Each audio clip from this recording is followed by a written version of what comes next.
Shiva will open his third eye and he can burn up the whole existence if he wants.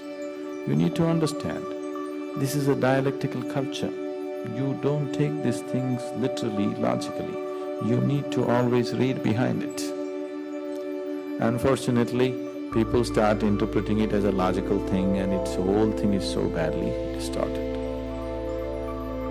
Dimensions which cannot be expressed logically are always packed up in these kinds of stories so that they are preserved without distortion. So Shiva opens his third eye and either everything burns up or he sees everything clearly. So third eye is not a physical thing. It is just that if your energies reach a certain peak within you, you have a new clarity of vision of life. You see everything from a completely different dimension. So you start seeing things, it's an inner eye we say. We can say you can turn it inward or outward, whichever way you turn it. So these eyes are only outward. You can't roll your eyeballs inward and see what's within you, isn't it? So third eye is both ways. If you want, you can turn it inward or you can turn it outward. Whichever way, you are seeing life beyond the normal limitations of your perception. Your perception has risen beyond the physical. That is the third eye. Why is it connected to a particular spot in your body? Among the 7 chakras, the 6th dimension is called as Ajna. Ajna is located slightly above where the eyebrows meet. There are 3 dimensions attached to it. These 3 dimensions are traditionally named after Shiva, 3 different forms of Shiva. But these 3 are actual experiential points in the body, where if your energy moves to that point, your experience of life alters itself. The whole process of whatever spiritual process you're doing consciously or unconsciously is fundamentally to move to a higher plane of perception, isn't it? Yes? You call it God, you call it Kundalini, you call it yoga, you call it what you want. But fundamentally, the whole thing is to raise your perception from a limited physical perception to a higher possibility. So if your energies are in the lowest chakra, which is referred to as the Mooladhara, food and sleep will be the most dominant factors of your life. Only food and sleep. You will not know anything else. If your energies move into Swadhisthana, then you are a pleasure seeker. You enjoy the physical world in so many different ways.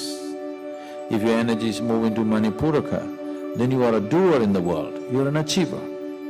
If your energies move into Anahata, you are a creative person. Maybe you're an artist, you're a painter, you're something, you're more creative about life. If your energies move into Vishuddhi, if they become dominant there, you are a powerhouse. Power need not just mean this. Human beings can be powerful in so many different ways. So, this is the power center. If energies move into your Ajna, then you have clarity of vision. Now, you are intellectually realized, not experientially realized. Intellectually realized, you touched a point where life cannot disturb you, life cannot take a toll on you because intellectually you're realized, but still you're not ecstatic in any way. You don't know the ecstasy of life, but you have stability of life. Nothing can touch you, nothing can disturb you, you come to that point. From the lowest point of Mooladhara to Ajna, there are many ways of reaching there. There's so many paths, 1,000,000 different paths of how to get there. But from Ajna to Sahasrara, there is no way. It's a pathless path. This is the reason why a lot of people are talking only about peace, because they only got till here and they don't know what's beyond. So they're assuming and concluding that that's all there is, because there is no particular path or method to get beyond. There are no particular methods or there are no methods. When all methods are dropped, only then from Ajna to Sahasrara one will reach. If your energies touch your Sahasrara, the topmost chakra, you will become ecstatic like for no reason, simply you're ecstatic. You don't need any external stimulus. You will see those of you who come to the Bhava Spandana, simply ecstatic. Nothing is happening. Nobody is telling you beautiful things, nor did you win a lottery, nothing. Simply you're ecstatic, just blowing like that, because your energies have hit the Sahasrar. So from here to here, there is no journey. So when you come here, if you can turn this third eye inward, only then you see that there is no way, the only way is to jump. To jump into total emptiness, either you must be crazy or you must have absolute trust in somebody else's word. These are only two ways you can jump into nothingness, isn't it? Either you must be crazy, that you don't care what happens to you, or you have so much trust in somebody, if he says jump, you will anyway jump. These are only two ways. So, the third eye is something that gives you a total clarity of how things are, how life processes. When I say life, don't think of life in terms of waking up in the morning, eating, going to the party, not that life.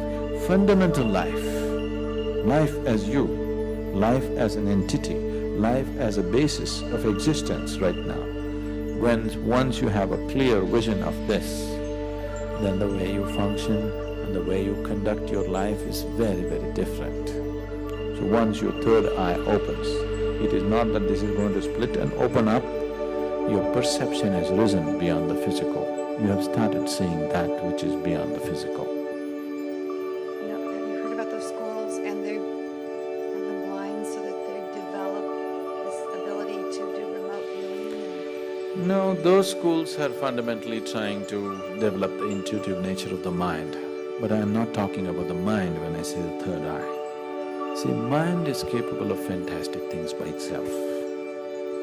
You have not explored even a small percentage of the mind's capabilities. Human beings have not explored even a very small capabilities of the mind. What they're trying to do by closing off the eyes for a certain period is to develop an intuitive mind. See, for example, a person who is visually handicapped, his sense of the other four senses are very high, isn't it? Have you noticed this? Their capability is so uncanny about how they hear things, how they know things just by the direction of the sound is so uncanny. So that is about heightening a certain aspect of the mind so that they become intuitive. That's a different dimension. If even in India, people who want to train in astrology, people who want to train in predicting other people's lives and things, they shut their eyes off for long periods so that they learn to use their mind in a particular way. When I say third eye, we are not talking about the mind at all. It doesn't involve the normal process of the mind. It's a different dimension by itself.